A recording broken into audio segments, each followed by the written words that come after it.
For answering, Fiona Bruce leads the debate on BBC One.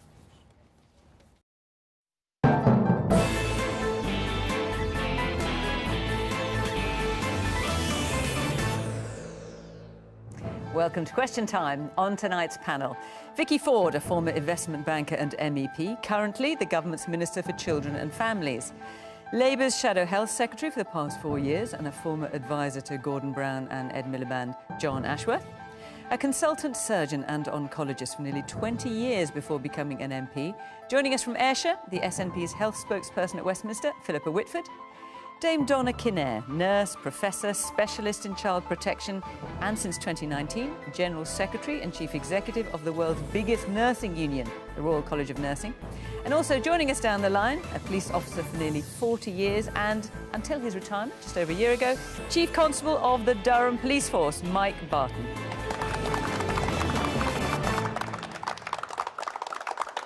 Good evening to you, and of course welcome to my guests here in the studio and to Philippa and Mike who are joining us down the line. Welcome also of course to our QT50 audience. We saw some of you last week. We have some new faces today. And for everyone watching at home, all of you of course, please do join in the conversation the usual way on social media at BBC Question Time. Let's hear what you've got to say as well. OK, we'll start off with our first question, which is from Prasanna Suryakumaran, also known as PS. Off you go. Thank you. Is the NHS still open for business? Well, Prasanna, you are a surgeon, so let's hear your view first of all. OK, well, I mean, I think, of course, for certain routine care, it's been put on pause, but overwhelmingly, the answer is yes. I mean, we still have many conditions that aren't COVID-related that people still have to present with, heart attacks, strokes, accidents, urgent cancer treatments that we still need to deal with, and I think hospitals have been very good at trying to create capacity, shift patients around between hot areas where they have COVID patients and cold areas where they can still carry on doing non-COVID work. I mean, it's becoming, of course, an increasing struggle, but yes, absolutely, the NHS is still open for time-sensitive, critical emergency and urgent work. And Donna, we heard today that the highest number of people ever recorded are on waiting lists. And actually, there are some hospitals where critical care is being delayed. In London, for example, patients who need cancer treatment within 28 days are having their operations delayed. Well, the NHS has experienced unprecedented pressures. We've never been here before. And so you're quite right, aren't you, PS, that we're pulling together, we're doing the best we can in terms of delivering care to patients that need it. I know that some operations are continuing. My own son is a surgeon, and so I know that he's gone to an independent hospital to perform some surgery to keep those waiting lists down. But we've never been in this situation. It is unprecedented. 50% of patients on wards have COVID. We're up to capacity in some of our critical care units. You know that we're delivering high dependency care on wards, and actually we also have a massive shortage of staff who are sick themselves, or we started with not enough staff when we entered this pandemic. So yes, we are open for business, but we're only doing that by pulling together and giving the best care that we can. And we've got some hands up in the audience. Some of you also, I know, work in the NHS as well. Beth? Hi, yeah.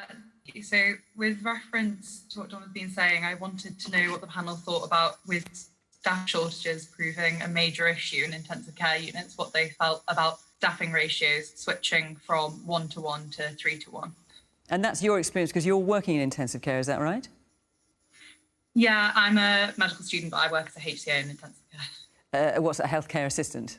I think that is. And how do you feel it's working? So you're seeing it firsthand. I think most of the time it's fine, but when things start to go wrong, you have patients deteriorate, and it also depends on the layout. So obviously that works fine if you've got one big stretch of patients, but not so well if you've got patients in units that aren't usually intensive care and kind of in hidden away areas and things like that. Philippa? Well, I think that, you know, this highlights the danger of not controlling the epidemic, of allowing the cases to rise is, people say, well, we shouldn't be locked down, we shouldn't be limiting things because it's impacting on people getting their other treatments. But it is the same NHS that's having to deal with COVID and deal with non-COVID.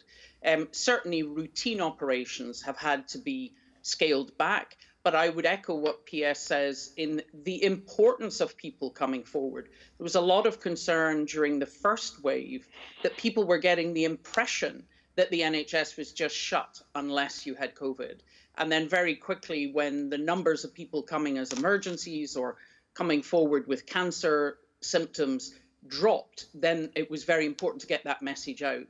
The NHS is still there. Yes, it's under pressure. Routine operations are having to wait, but cancer operations, treatments, and particularly if anyone has a worrying symptom, don't ignore it. Get in touch with your GP. They might speak to you like this over the video first, but they will actually speak to you. They will then proceed to organise the test that you need. No one should be ignoring other health problems because of COVID. And Philippa, let's talk about Scotland for a minute, because large parts of Scotland, the central belt, the most populous areas of Scotland, have been pretty much in lockdown since September. And yet the Scottish Government has admitted, as has around the UK, that COVID is running out of control. So what's gone wrong? Well, in actual fact, if you look at the numbers, you'll see that we have less than half the incidence of COVID in Scotland that you have south of the border, and but you've got more deaths than the first wave, for example. The second and third wave. So but you've got more deaths than the first wave, for example, Philippa. Sorry? You've got more deaths than during the first wave, for example. Well, as does everyone. We are now, our numbers are much higher than the first wave, as has been the experience right across the UK. But of the four nations, our case rate numbers are the lowest. But with this new variant, it just is so difficult to drive the cases down. So while thankfully lockdown is working, the cases are dropping in all four nations. What you're seeing is it's very difficult to drive down. So I think that what people thought were reasonable ways to behave in the early autumn and the summer, and little kind of pushing the edges that they got away with, I think we just won't get away with this new variant. So people do need to follow the rules, because otherwise, patients will wait longer to be seen in the NHS if we end up that intensive care units simply take over operating theatres and other wards. So it is important. But in actual fact, if you look at the data in Scotland, you will see our rate is the lowest of the four nations. Andrea, you've got your hand up. Sorry. Yeah, hi. Sorry, I just wanted to say, is it not the case, though, that Scotland are testing fewer than half of patients per 100,000 in England?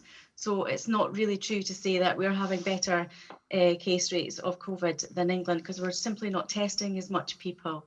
And also, we're waiting such a long time for test results to come through. My mother, who's in a care home, had her COVID test last Friday, and I only got her results yesterday. And why is it taking so long? Elizabeth? Do you think, as far as staffing is concerned, we're reaping the whirlwind of doing away with bursaries for nurse trainees? I know they were brought back in September last year, but I think the government's looking forward now to a 10-year plan for the NHS once, fingers crossed, we're through this crisis. And is that something that we need to bear in mind to make sure that we get the young staff trained and they're able to be trained because they can afford to be trained in the future? And Richard? Yeah, I think I'd agree with that last point. But also to add, I don't know if the panel aware, I drive ambulances, I take people home. There's a distinct feeling that the NHS is open, but it's absolutely full. Beds are full. And we feel, I can't say that I'm not a consultant, I'm not medical, but I do take people home, and it feels that we're taking people home too early. We get to care homes or we get to people's homes, and it feels that those people shouldn't really be going home.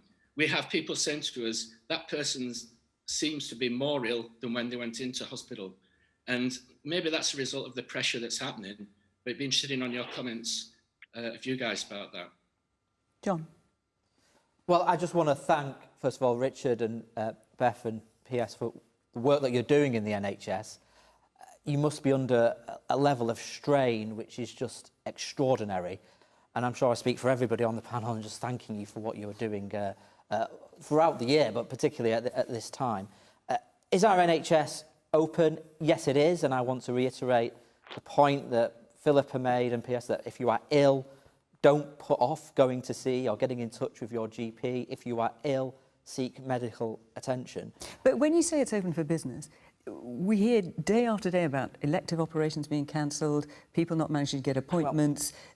So it's open for business, but in what sense? It's definitely not open for business as usual. Well, this is the wider issue, the wider problem that a crisis is engulfing the NHS more widely, and it's engulfing every bit of the NHS. It's under a level of pressure that is unprecedented, as we have heard, because of the way in which the virus has got out of control. We've got more people in hospital in this wave than we had in the first wave. There's more people in intensive care in this wave than we had in the first wave.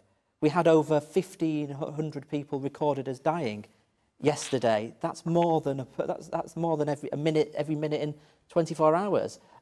Across the United Kingdom, we've had over 80,000 people die. In England, over 72,000. That's almost the capacity of Old Trafford football stadium. And it's only going to get worse in the weeks to come. But it didn't have to be like this. It didn't have to be like this. The government were too late in locking down. They never put in place a proper test and trace strategy. We've still got millions of people going to work today, and their workplaces are not COVID secure. And if people are sick and they are ill, they still cannot get access to decent sick pay and financial support. So there's thousands and tens of thousands of people who are ill, don't take a test, carry on going into work and spread the virus. So we've got to fix these issues now. By the end of this month, it will have been 12 months since we had our first recorded case in the United Kingdom, and we have still not fixed these issues. And unless we fix these issues urgently, we won't save the NHS and we won't get on top of the transmission of this virus. Vicky. So I agree with you about thanking our NHS staff. I'm a doctor's wife. He's an oncologist, cancer specialist. I know how hard they're all working and have been working all year. And it is really, really tough at the moment. The Chief Medical Officer has warned us that we are so close to the NHS becoming completely overwhelmed. And we mustn't let that happen. You know, we're keeping the prioritisation on cancer care and treatments, and actually many hundreds of thousands of people were seen between March and August for cancer care. But it is tight, and if we reach that overwhelmed status, it will be really difficult. It's really important that if you need that treatment for cancer or your heart or a stroke, that you can come forward. A lot of the NHS has moved online. The 24/7 mental health support is really good. Who have cancer treatment, who require cancer treatment, just aren't getting it. In my constituency, I'm an Essex MP. It's one of the areas where we got the first wave of that new variant first, and it really hit really fast. It hit really fast. So I am hearing non-urgent treatments being postponed, and that is really challenging. What about the urgent ones? Because there are some urgent ones being postponed as well. Absolutely trying to keep the urgent treatments happening, maybe happening in a different place from before. Okay. But it is really important that people can come forward, but it's tight. The most important thing here, therefore, is for the rest of us to follow those rules, and that's why we've gone back to the rules of March, you know, stay at home, protect the NHS, save lives, rolling out the vaccine, rolling out more tests. Track and Trace has taken 6 million people away who would otherwise have been out spreading the virus. You know, 800,000 test capacity every day. So that's coming, but we've got to, this new spread, this new variant spreads so fast, we've got to follow the rules. PS, you wanted to come back in? Yeah, I just wanted to, echo everything everybody said, which is that we're still open for business, but for time-sensitive, time-critical things. But I also wanted to just make a comment really about what Vicky's just said about the lockdown now. I mean, I still go to work and drive into central London. And compared to the first lockdown, there are a lot more people out. It just seems like this lockdown is not the same level of lockdown as it was in the first wave. So either we believe that lockdowns work, in which case we should lock down properly for a shorter period of time to get the virus under control, or we don't believe that lockdowns work. But at the moment, it seems that we're kind of doing half a lockdown and the virus is still spreading. We're damaging people's livelihoods with businesses and things, and yet we're not controlling the virus. So I think we should decide what we want to do, but do it properly. Whereas at the moment, I feel like coffee shops are still open. There's still a huge amount of traffic. It takes me twice as long now to drive to work as it did in the first lockdown. So I just think that we're kind of straddling between two different approaches and not really getting either one right. Mike. Thanks very much. Is it open for business? Well, the judge of that is whether the public feel confident that they can actually go to hospital or see their GP. And so I think it's crucial that we get that message across that we've heard from all the panellists, that people who are ill should actually present themselves to their health professional. Sadly, if we look at the excess deaths in 2020, it's been the most deaths that we've actually seen in the country since 1940. So if the health service is partly there to make sure that people stay alive, then that would suggest that it's not been all that successful a year. I think when you see stories about fire brigade officers and police officers driving ambulances, the NHS might be open, but it's certainly not operationally optimal. And finally, this week is the week where GPs up and down the country see more patients than ever presenting with mental health issues. And that's one of the issues that I don't think the health services of this country have dealt with adequately. As a country, we haven't dealt with this adequately for years. And sadly, in my professional role as police officers, generally, half, whatever proportion of our work, but a considerable proportion of our work as police officers was mental health.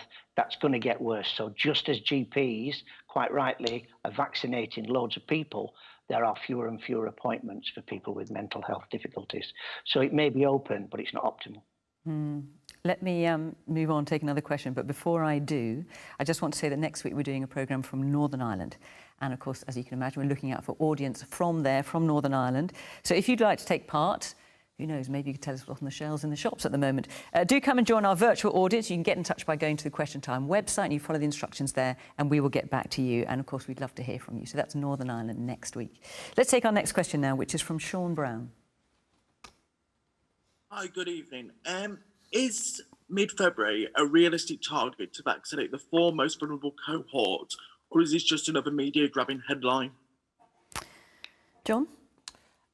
I think the government will meet this target. Everyone I've spoken to who understands what's happening with vaccination seems to think they will meet this target. So the government's doing well? I think the government needs to go faster and further. But do you think the government's doing well at the moment? There is no question that everyone who's been involved in the distribution of the vaccine in the last couple of weeks, our GPs, our NHS staff, those who have been working on the logistics, and we always forget about the people who work on the logistics. Let's thank them as well. But what about all deserve congratulations. What about the choices made by the government? And I think the task force who has made the choices of which vaccines to purchase, yes, have done a good job. So I think they will meet that target, but they need to go further and faster. Because if we were able to vaccinate just under 30 million people, we would reduce hospitalisations and deaths by 99%, and we should be targeting that now. So that means getting the supplies from the manufacturers. One thing the government haven't been able to do is actually tell us how many doses are coming next week and the week after. But it also means mobilising more GPs and properly resourcing them. It means mobilising community pharmacists as well, because community pharmacists are integral and at the heart of many communities. I see that myself in Leicester. But crucially, where I am a little bit disappointed with the government is that they haven't gone fast enough here and now to vaccinate frontline NHS staff. Last week, the Doctors' Union, the BMA, said 46,000 staff are off sick with COVID. Today, we learned that 1 in 10 nurses are off sick with COVID. They need protection of the vaccine. In the first wave, the government failed to protect them properly by not providing adequate PPE. Now it feels that they're too slow again to protect them properly by rolling out the vaccination. So it's gone well so far. They've got to do better on NHS staff, but I think they can be more ambitious and they can go further by moving us towards 30 million jabs as quickly as possible. Well, there you are, Vicky. We don't often hear the opposition saying it's gone well, so I think you want to bank that one for now, despite the other criticisms as well, I acknowledge. I'm being constructive. You're being constructive, John. Well, we like that. We like that on this programme. As I always am. So the target that Sean mentioned, I just want to be clear exactly what the target is. Is the target to vaccinate 14 million people by mid-February, or is it to offer to vaccinate 14 million people? The aim is to get through those first three categories of the very most vulnerable and the health. Because I noticed the word offer has sort of crept in. And the aim is to let's get this jabs in people's arms as quickly as the manufacturers can make it and it can be approved. So just so, okay? so what is the pledge? Is it to vaccinate 14 those million people? Those first categories, which I understand is around those numbers, plus, as you say, the health and care workers who are supporting. So it's to actually have vaccinated and to them have by then. those vaccinated, because once you cover those first categories, you've absolutely covered the most vulnerable people to dying from it, and that. So it's amazing. You know, they've done 3 million jabs already. The Oxford vaccine, Oxford AstraZeneca, absolutely world-class vaccine because it can be done at room temperature, which means we can get it out to more places. And can I just check, is it 3 million? Because when I last looked, we hadn't got 3 the million figures. doses. I thought it was 2.6. 3 million doses. So some people have had 2 doses already. Right, okay. But I spoke to the vaccines minister this afternoon. Well, got it from the horse's mouth, okay. Absolutely. 96% of the population are living within 10 miles of a vaccination centre. That was last week before we started to open those mega centres as well. Rolling it out to community pharmacists, but rolling it away out to community pharmacists, that means that we get the maximum amount of doses in people's arms as quickly as possible. So we've rolled out some more today, but we really need to make sure that every single dose that we can get from the manufacturers can get into one of those vulnerable people's arms straight away and roll that out. And if we can get more of it, the manufacturing process can happen faster, it will be happening faster. Lots of hands up. Let's hear from some of you in our audience. James. Thanks. Yeah, I just want to align myself with John's comments, really, that I do think the government will achieve that target. But is it not worrying that actually the patients in sort of the 5th and 6th cohort of sort of 65 and 60 are now the ones in intensive care? And yes, the larger age bands are more vulnerable, but we need to be more ambitious. We need to get it into the arms of the full list of people. And I think it's coming down the age brackets. So I think the government needs to be more ambitious, really. George? Yeah, I'd like to know which of the vaccines is more future-proof. Now we've got all these new strains coming. OK. Jim? Hi, this is probably a bit contentious, but I'm interested in knowing why it's taking offering GPs a triple bonus per vaccine to persuade them to vaccinate as many people as they possibly can. Doesn't seem quite right. I know that's happening this week. I think it's then going back down again next week. Correct me if I'm wrong. Why does it have to happen this week? You know, why not just do it? Do you want to answer that quickly?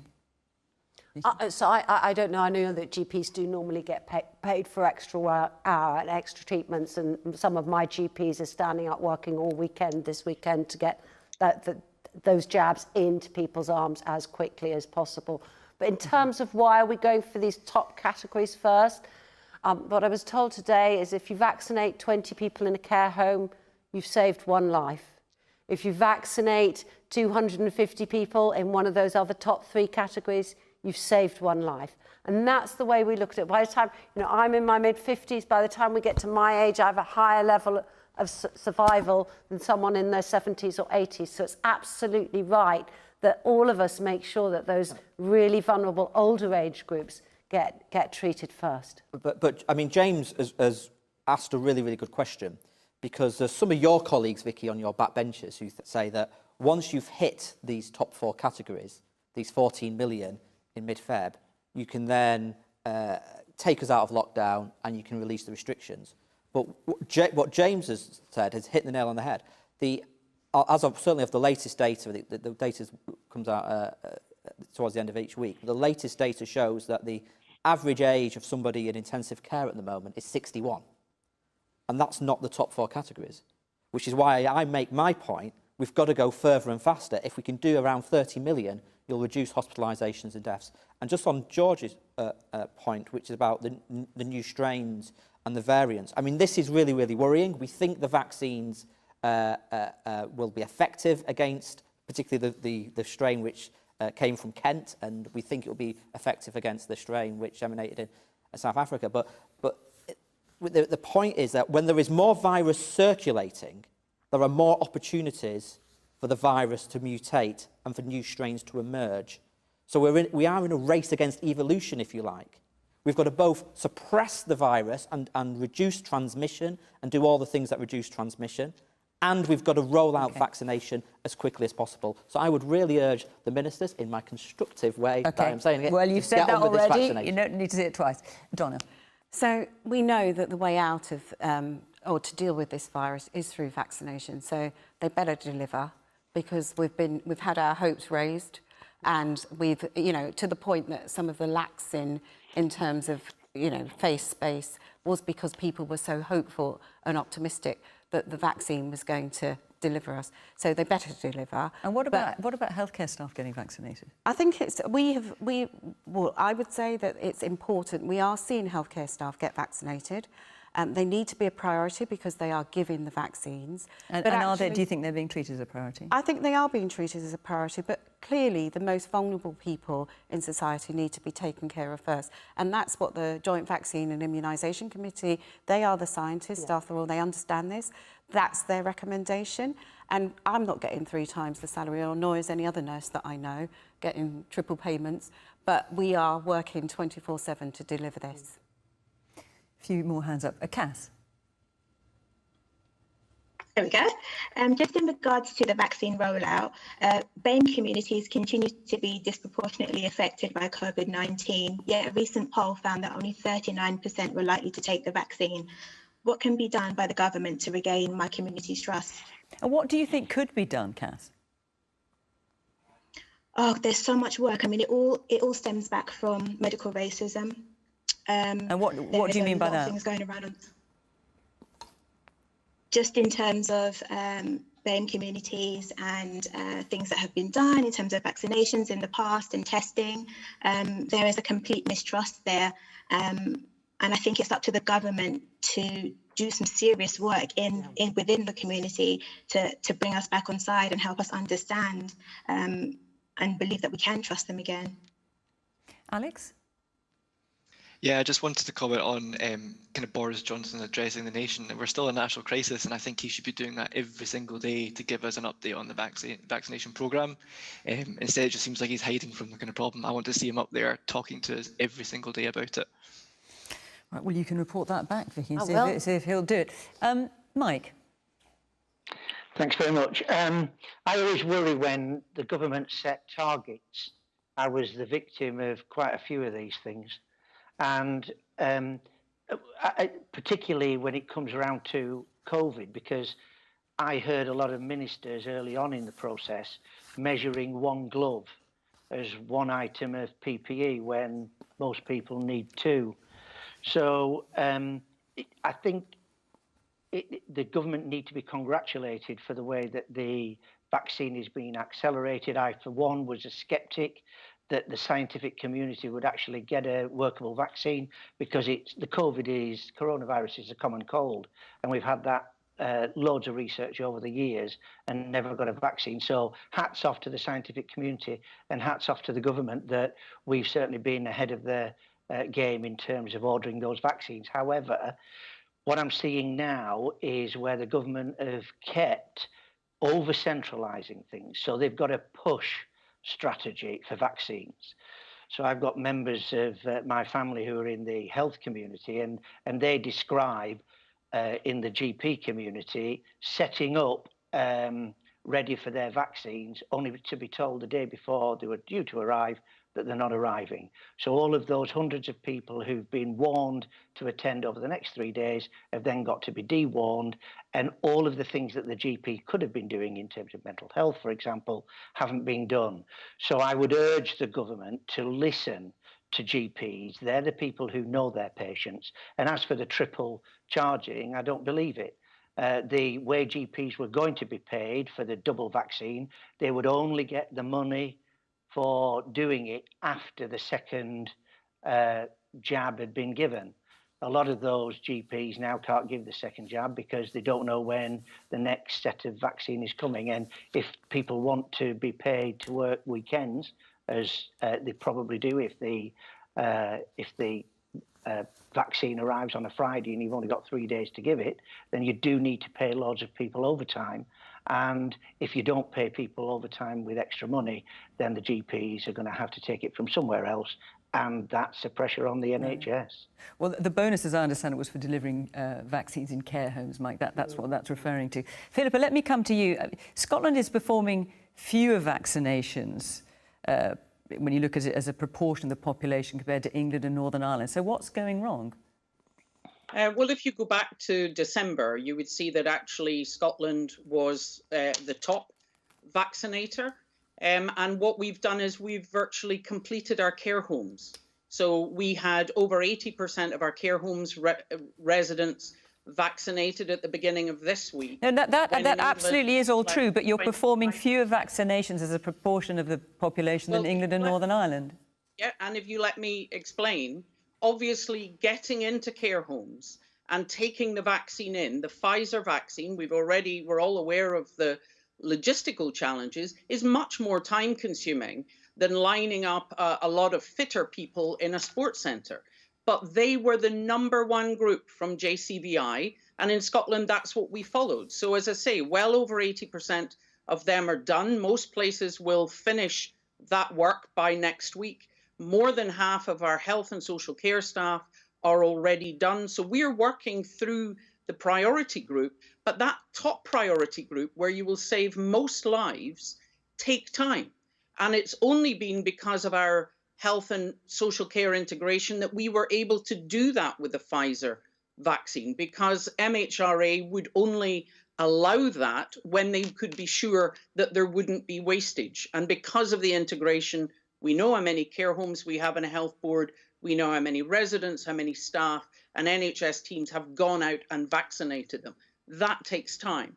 When you look at using some big mega centre, what you're having is people having to travel further. And if you're vaccinating people who are over 80, lots of them will struggle with that. And, you know, we saw that in the media this week, people getting letters telling them to go from Coventry to Birmingham, and they're over 80 and they don't drive. And that has actually caused a lot of anxiety. So, you know, taking the time to get the vaccine closer to people so that it's in their care home or in their GP practice actually makes more sense. It'll speed up as we go further, and it's younger people like myself and other panellists who are getting vaccinated. Let's take another question. This is something that's been much in the news headlines this week from Jim Walker. Thank you. It's obvious that not everybody is following the lockdown rules. Are the rules clear enough for the public to understand and for the police to be able to enforce them properly? Well, Mike, I'm obviously going to come to you first with your experience as the Chief Con of Durham. What's your view? Well, my view is that the vast majority of the public are actually following the rules. There are a few cases where people don't, but what's crucial about the law is that it's clear and people understand it, and what's crucial about policing is that they operate fairly and the public see the police operating as fairly. And do you think the rules are clear and they are being enforced fairly? Sorry? Do you think the rules are clear and that they are being enforced fairly? Oh, I see. Well, the rules aren't clear. So, for example, we've got this novel thing called local. You can only do things local. I spent 40 years in police and I've never come across that word in legislation. So, and in the guidance it says your village, town or part of your city. But nowhere in the legislation does it say that you've got to remain local. What it says, you can exercise and you should do it in your local area if you possibly can. But it's completely impossible to legislate for that. In Scotland, for example, There was a clear rule: you can't cross a local authority boundary. That's clear. It might not be reasonable, who knows, but that's clear. But we've got this mishmash of rules. We've had over 100 statutory instruments over the last 9 months. Every 4.5 days, a new act to be given to the cops. It used to take me, in the olden days, a year to train my cops with 1 act of parliament, let alone hundreds. So it's really difficult for the cops, and there's absolutely no doubt that occasionally we've got that wrong. And sadly, they get highlighted in the media, and the public then see this as unfair, and then you get a lower take-up rate in terms of compliance. So that's first thing. And should the police be part of this? Well, if we were to accentuate the fact that everybody was sticking to the rules, then we'd be an awful lot better off. But what's happening is everybody thinks that everybody else, we're pitting neighbour against neighbour, everybody else is breaking the rules, and that's not the case. The one area where we're breaking the rules is people sticking to quarantine when they've tested positive or they've been in contact. And we know this because the government have told us only 30% of people stick to the rules in those cases. And that's because 77% of the people who ask for support, financial support, to be quarantined don't get that money. It's only 70 million quid. It must be costing 70 million quid a minute to do the national lockdown. It isn't the lockdown that we need to be concentrating on. That's okay. What we need to be concentrating on is if people test positive or they can't afford to stay at home if they should be self-isolating, let's give them the money and incentivize that, because that's where the spread's happening. If you listen to the Wellcome Trust, the Nuffield people, that's where they say the big problem is. There's lots of hands up. I want to hear from some of our audience. Colette.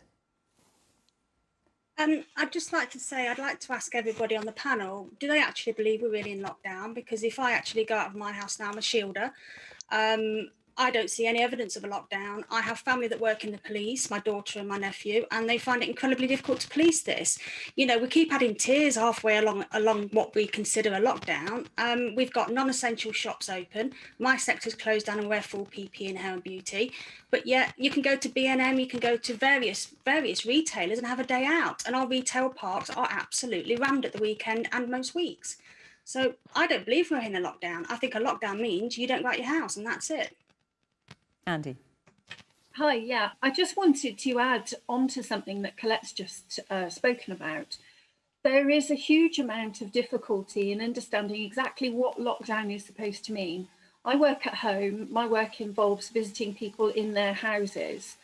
And because that's not currently against the regulation, but I want to keep myself and the people I interact with and my family safe, I get, for want of a better phrase, earache from clients and customers because they see me as being reticent in engaging with them.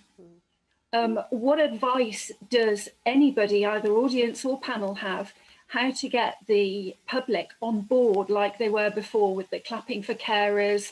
I was part of an initiative making non-surgical scrubs. Where's all that? Where's the get the public on board, this winter's version of clap for carers? Martin? Hi, in Leicestershire, we've been in one form of lockdown since March. And, you know, I think people are tired of it. The rules aren't clear, and without the clarity of the message and the simplicity, then how do the police enforce anything? I just don't understand. I mean, this is what one keeps hearing about, confusion about the rules, Vicky, and you know, can you sit on a bench? Can't you sit on a bench? Can you sit on a bench if you've gone for exercise, if you've got a bit tired and you want to catch your breath? Or if you sit on a bench and you bump into someone you happen to know, can you actually talk to them, or do you actually need to get out of there? Do you think it's clear? I think it's really clear. People should, you know, people are dying a terrifying way. No, there's no doubt that it is necessary that people obey the rules, but do you think they're clear? Should stay at home, protect the NHS, save lives, and they should be going out for exercise once a day with one other person. You shouldn't be sitting down having a long chat with them on a bench, and the police should be enforcing them. As we've said, the police have done a very good job, I think, throughout this of explaining the rules. You know, my own local police, every time they have to stop and explain to somebody that they've broken the rules. There's a note on their records that they've had to explain that once. If they get that person the next time, they'll come in with so a if they're stronger having measure. to explain it and you're hearing our And audience say they're not... then, But hang on, if they're having to yeah. explain it and you're hearing our audience saying it's not clear to them, how clear can it be? So I think we've had those messages again today with Questedic, for example, the head of the Met giving those messages this week. You know, absolutely, the police are going to come and enforce. They've fined 45,000 people so far. Yeah, because they did say there needs to be more clarity since you mentioned her. We will keep doing that. But explaining the rules and telling people, like you're saying, if you're sitting down having that chat with your friend and that person is constantly doing that, then they will get caught and they will get fined. Donna? Donna's face. I don't know if anyone with the camera was on you, Donna, but Donna, it was a picture. Yeah, so Big work sigh. from home if you can suggests, as we've said before, you're pitching the economic versus, you know, lives, really. And although it might be clear to some, if you think about it, work from home if you can, well, most people can't, a lot of people can't. And then if you take that one step further, what do I say to my employer? Because I've not been, the employers have not said close down, for instance. You know, I've got in my home a young niece that work from home if you can might mean it's necessary for her to go out to work. You've got builders that are, we know that when they sometimes are working on building sites, COVID is spreading. Work from home if you can is a bit of a loose phrase. And actually, we do need some more specifics in order to protect people. So I think, you know, sitting down having a chat on a bench isn't where we're seeing the spread happen, actually. What nurses in hospitals tell me, it's the building sites, it's the people that are travelling on public transport. It's a range of places, but it isn't the people that are jogging and perhaps sit on a bench. So I think there is room for clarity in the messages. And actually, who we're stopping, who's getting infected, I think people in the nurses working in hospital will tell you there's a varying amount. But actually, we also know that this virus is so much more contagious. So where have we updated the rules in response to that? Philippa. Well, I think it's not really, you don't want to manage this by the police handing out fines or lifting people. And actually, all police forces have been very good at just trying to engage people, point out that they're, you know, pushing at the edges of the guidance. And I think that's absolutely right. The advice and the inspiration to stick to the rules has to come from public figures and particularly politicians. And what we see all the time in the House of Commons is actually the Prime Minister constantly being pushed by his backbenchers to make promises for end dates.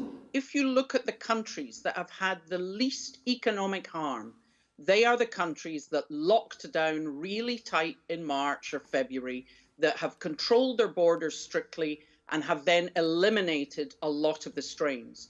In Scotland, the genomics shows that we eliminated almost all of 300 strains of COVID that had been here in the first wave.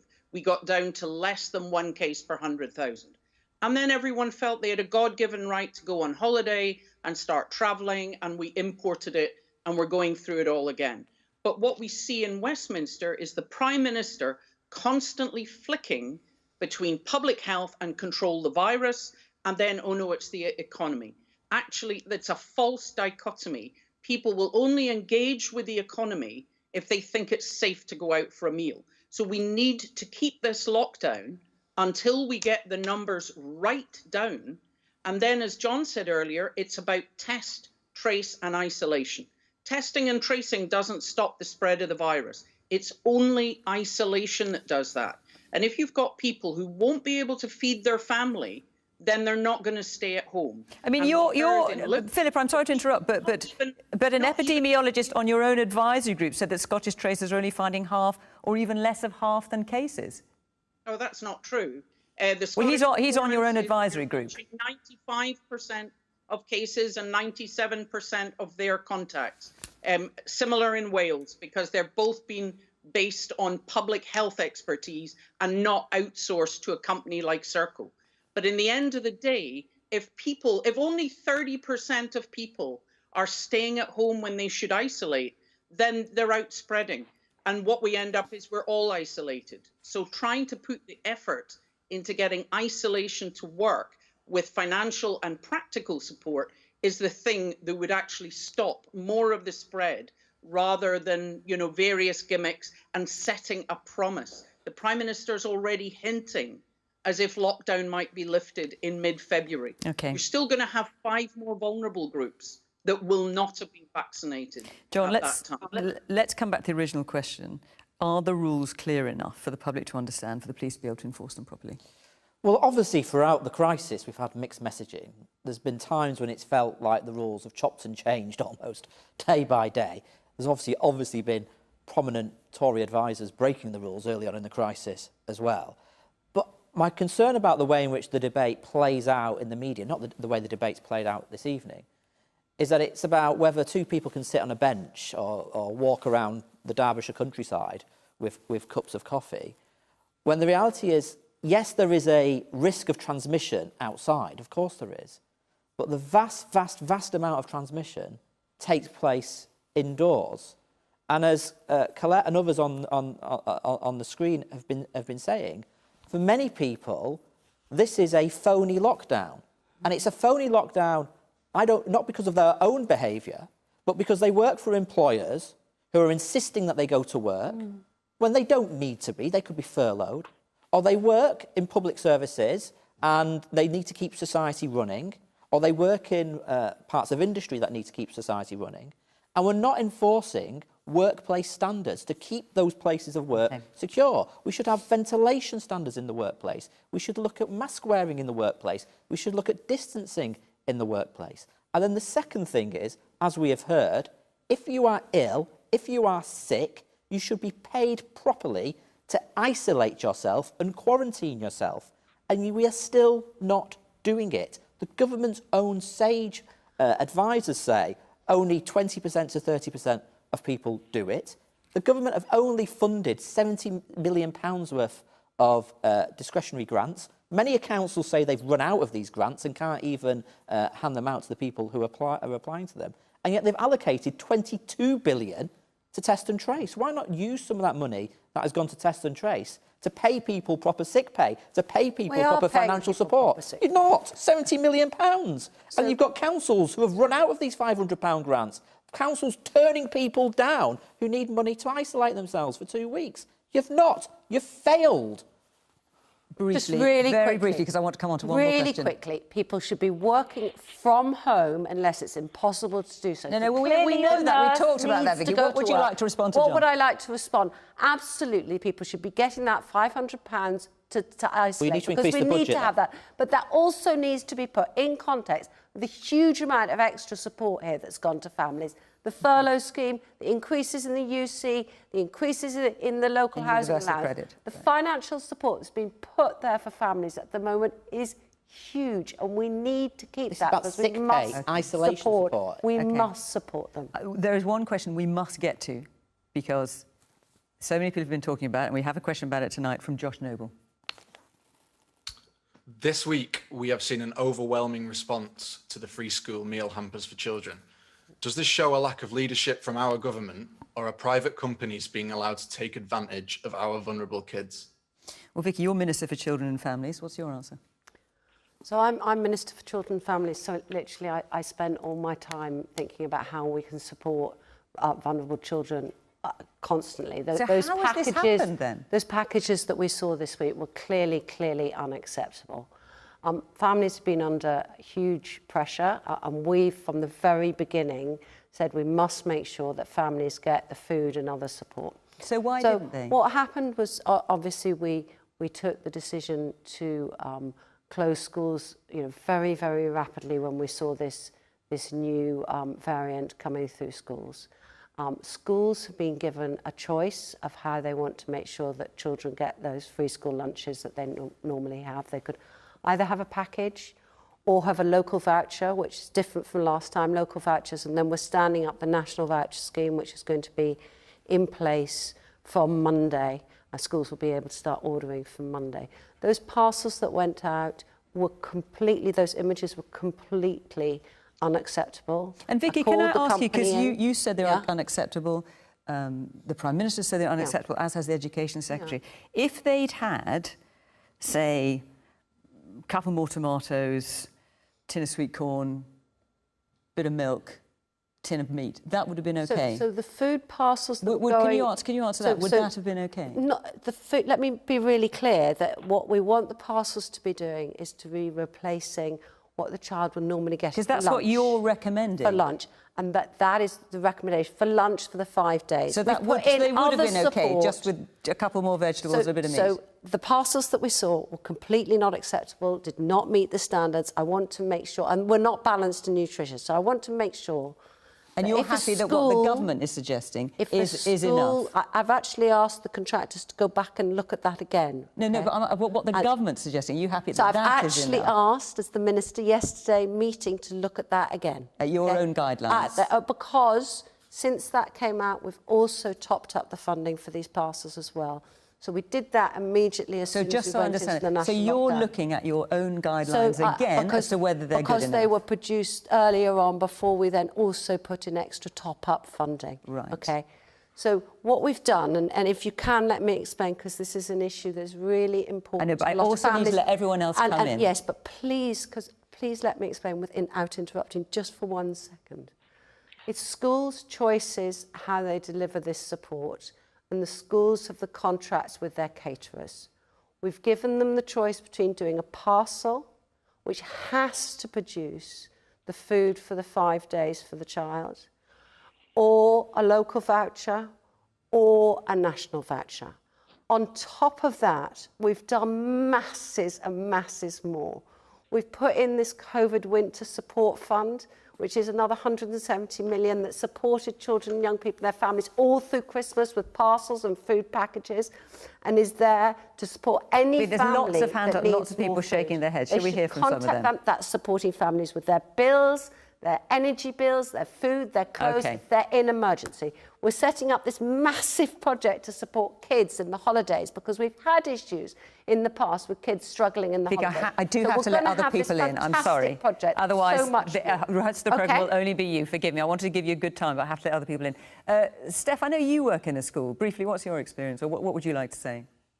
I mean, our experience is we've gone for the voucher scheme because that offers our families the best value for they can at least go and choose what they want to feed their children.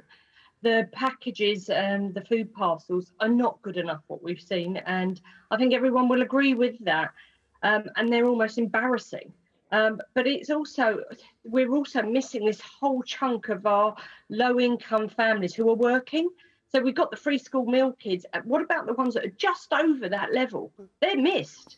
I mean, I work in an area of deprivation, and I am so concerned about those families. We've got families who are kind of earning just the minimum wage, so just under £20,000, trying to feed a family of four. They've been totally missed.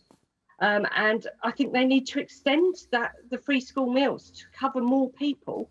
That's one point. And then we've also got the fact that they're all at home now, and we've got families, their heating bills have gone through the roof. So there's lots of different concerns. But with regard, going back to the free school meals, they've just got to sort out those parcels. If you're going to do it, they've got to be good. Okay. Now we have not got a lot of time left, so I'm going to ask you all to be brief, if you would, Donna. So as a public health nurse that worked the streets, I've seen the impact of poverty on children, and school meals, those receiving school meals, it was, as the Prime Minister himself said, unacceptable. And what I would say as a nurse, that we as a nation have a duty to feed our children well, and so that they can thrive, because they are our future generation. So actually, whatever it takes, I'm totally going to agree with you. That was not acceptable. It wouldn't be good for my kids or your kids. We need to get it right for these people. Mike? Well, the Prime Minister said that this was a disgraceful and an insult. What's disgraceful, it took Marcus Ratchford for him to change his mind. And what's an insult is that you can't trust parents with vouchers or cash. they know what their kids will eat. And the Education Secretary said the companies that produce these should be named and shamed. They shouldn't. They should be sacked. And why are we employing multinational companies that had profits of 1.8 billion quid to deliver these food packages? And why are we giving food packages in a pandemic full of COVID, all of those encounters? Why not you just electronically transfer the cash? There's no risk of transfer of COVID, and the parents can buy what's needed for the kids. Mike, I've got to say that almost unanimously you're getting thumbs up and rounds of applause from everyone on the audience here. Mike. Yes, but it's not what's been happening. Philippa, sorry, I'm going to have to ask you to be brief. Yeah, well, I mean, what we've seen was the government be embarrassed by Marcus Rashford in the summer, in October. We've seen the government being embarrassed again. I mean, child poverty across the UK has soared in the last 10 years of austerity. You simply have to invest in children. They can't learn at school if they're hungry, if they're cold, or if their home life is so stressed because their parents are constantly stressed out of their heads over every single penny. So stop all the nonsense with packages. Trust the parents and give them the money. They know what their children will eat. The school has that choice, Philippa. They've had that choice from the very, very beginning. And this is, and by Monday, we will have the voucher plan as well. During the term, they were getting parcels. John? I mean, I've got to say, Vicky, any private firm that thinks it's acceptable to give kids halved carrots and pasta in money bags that you use to count your 2 pences with shouldn't be getting a slap on the wrist from the minister. They should have their contracts stripped off them, and they shouldn't be anywhere near children's catering. The second thing is, these firms are getting away with it because this was the guidance you issued to them. And the third thing is, it's now been on the news today that you're not going to give kids free school meals over the February half term. That's a disgrace. I hope it's not true. And if it is true, go to your office tomorrow and sort it out. So, John, I'm not only going to give them the meals over the half term, I'm going to give them more. And that is what we have already announced. So free school meals this February half term. That is what we have already announced, that we will make sure that every child gets that support. Free school meals. And the children who are not at school. So they're going to get free school meals. So they will get the support, as they did over the Christmas holidays when they were not. Fine, because it's in the news saying you're not. They got that support over the Christmas holidays. Fine. If the news is wrong, that's fine. Including, and I really don't want to get cross here because I want to support these children. But yes, there are families who are really struggling, who don't fit in that free school meals. That's why we put up the Winter Support Fund, okay, to make sure that it is there. There's some families whose children are not yet at school who need help. There's some families, and that is why we have put that there to support them. And that's why we've also increased the universal credit amount. We've increased the amount that's there for their rent. And we've put in that winter support package. Can I just check the support? Vicky, can I just check? Because it sounds like you've made a pledge now. I want to be clear what it is. When you're saying that children will get free school meals at the February half term, do you mean they will get vouchers or not? I have said, so we started planning for the February half term. Just tell me what it is. We're almost out of time. What are they going to get? November. And it will be going through the local authorities we've given the funding to. Some of them did vouchers, some of them did parcels, some of them did holiday clubs as well. So it'll come through the local authorities. And that is what we've already set so up. They'll get vouchers for free school meals this Feb. What we did all over the Christmas period as well, when they were not there at Christmas. And that is what we... And you didn't complain once about the support at Christmas because it was fabulous, and it will be fabulous. Is that what you're saying? And it will be fabulous. And incidentally, one more thing: those contracts are not government contracts. No, what about the free school meal vouchers? And there is no we are out of time. But by all means, feel free to continue having around when we're off air. But that's as far as we're going to get with this tonight because our time is up. Thank you very much to the panel. Thank you very much for coming tonight. Philippa and Mike, thank you very much for joining us down the line from your respective homes. And, of course, to our audience, thank you so much. I'm sorry I didn't get more of you. I'll definitely try and do that next week. And, of course, to you at home, thank you so much for watching. From Question Time, bye-bye.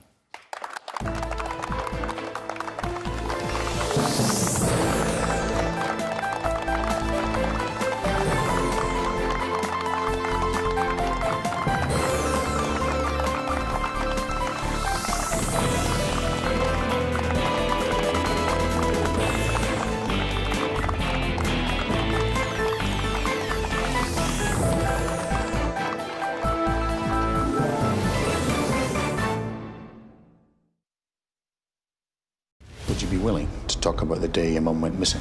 This is Emma Hedges, my new lab technician. I hope you know what you're getting into. I think you need to stop sleuthing. You've tried this!